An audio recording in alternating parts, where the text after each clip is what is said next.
Wheatley was born in Gambia, Africa around 1753. Her exact birthday is unknown because she was enslaved and brought to Boston in 1761. Her first name was named after the ship she was brought on, and her last name was named after John Wheatley, who had bought her. She was extremely intelligent and was taught by others how to read and write in the little free time she had. The poem she wrote about being soul goes, "'Twas mercy brought me, from my pagan land, to my benighted soul, to understand that there's a God, that there's a Savior too, once at redemption, neither sought now new. Some viewers say we're race with scornful eye, their color is a diabolic dye. Remember Christians, black as Cain, may be refined and join the angelic train." In 1765, she began writing poetry. The first poem that brought her recognition was published in 1770, named an elegiac poem on the death of the celebrated divine George Whitefield. She was the second woman to publish a book of poems and the first black woman to ever publish a book. After this, she was emancipated, meaning she was no longer a slave. When Phyllis became pregnant, she decided to stop writing and find physical labor at a boarding house to support and provide for her and her child. Her husband sadly left her during this time, and she ended up finishing her life in poverty. Phyllis died on December 5, 1784, due to not being used to the physical work, and her infant son Sue died later.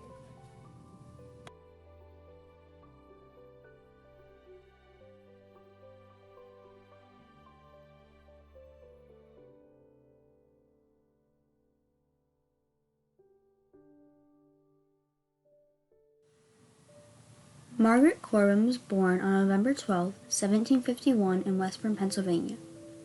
In 1772, Margaret married a farmer from Virginia named John Corbin. John joined the Continental Army in 1775.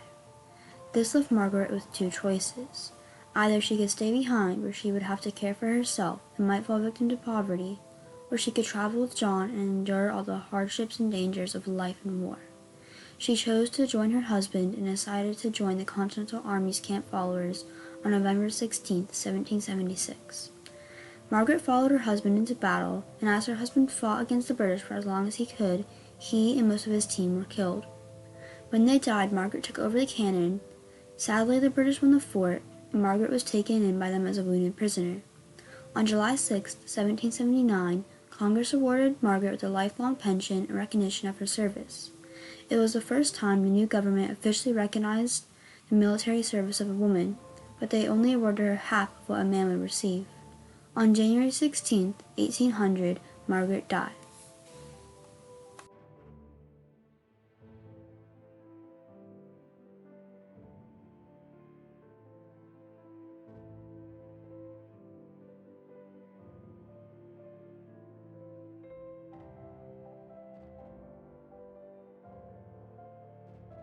Lydia Darragh was born in 1729 in Dublin, Ireland. She moved to Philadelphia in 1753 after she married a man named William Darragh. He was her family's tutor. When they arrived in the U.S., her husband continued to work as a tutor while Lydia started work as a midwife. They had 5 children together. When General William Howe, a general for the British Army, occupied a house across the street from Lydia, he attempted to make a headquarters inside of her house. However, she managed to convince him to just use their parlor as a meeting place. Living so close to these meetings, Lydia took note of what they were saying and passed along information to her eldest son, Charles, who was in the Continental Army. Since Lydia and her husband were known pacifists who didn't participate in war effort, the British had no suspicions. She was the person who alerted General George Washington that the British planned to lead a surprise attack on him and his army at White Marsh. She later died on December 28, 1789 in Philadelphia, Pennsylvania.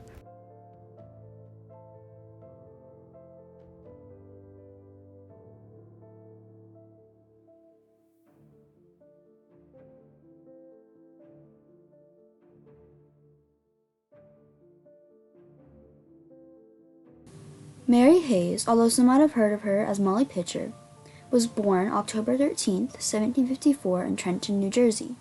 When she was in her early 20s, she married a barber from Pennsylvania named William Hayes. He decided to enlist in the Continental Army when the American Revolutionary War began. Mary decided to join her husband as she was put in a similar circumstance to Margaret Corbin. There, she washed clothes and cared for the sick. This is where people say she got her famous nickname Molly Pitcher. On June 28, 1778, Mary Hayes enlisted to serve with Captain Francis Protector's company in the Pennsylvania Artillery. She was favored for her hard work and bravery. The Battle of Monmouth on June 28, 1778, was an important day for Mary, as that day solidified her legacy as an American hero. After the death of her husband, Mary remarried in 1793 to a man named John McCallie.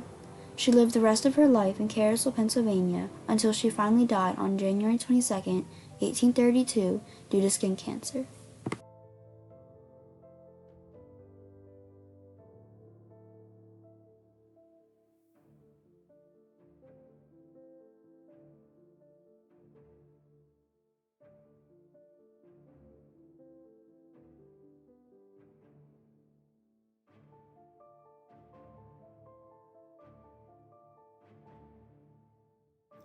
Deborah Sampson was born on December 17, 1760 in Plimpton, Massachusetts. Her family struggled financially, and when her father didn't return from a sea voyage, Deborah's mother was forced to place her children in different households. At 10 years old, Deborah was bound out as an indentured servant to a man named Benjamin Thomas, a farmer. Deborah had to teach herself basic knowledge, but it paid off because later, when she turned 18 and her indentured servitude had ended, she became a teacher during the summers and a weaver during the winters. In 1782, Deborah decided to join the army and disguise herself as a man named Robert Shirtliff. She avoided detection for over 2 years. When she received a gash on her forehead and was shot in her left thigh, she pulled out the pistol ball herself. She was eventually discovered due to her falling ill. From there, she was taken to a hospital and was honorably discharged on October 23, 1783. She returned to Massachusetts, where she married Benjamin Gannett. She ended up dying at the age of 66 on April 29, 1827, due to yellow fever.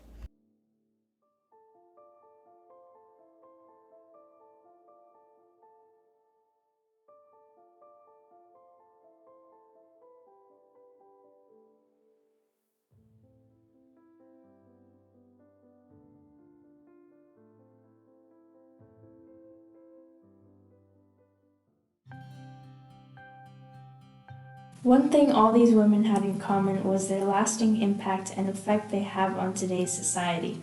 They all inspired millions after them to do the same thing and not to be limited by what others say they can and cannot do. They set a precedent, seeing as how some of these girls were the first ever to do what they did. With their hard work and dedication, they set opportunities for the girls in the future.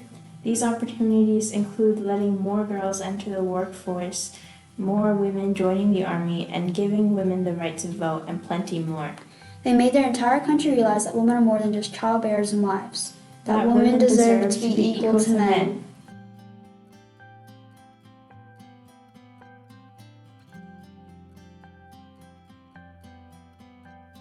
And that is the story of a woman's role in a man's war. Produced by Aubriana Ralph and Mia Rodriguez.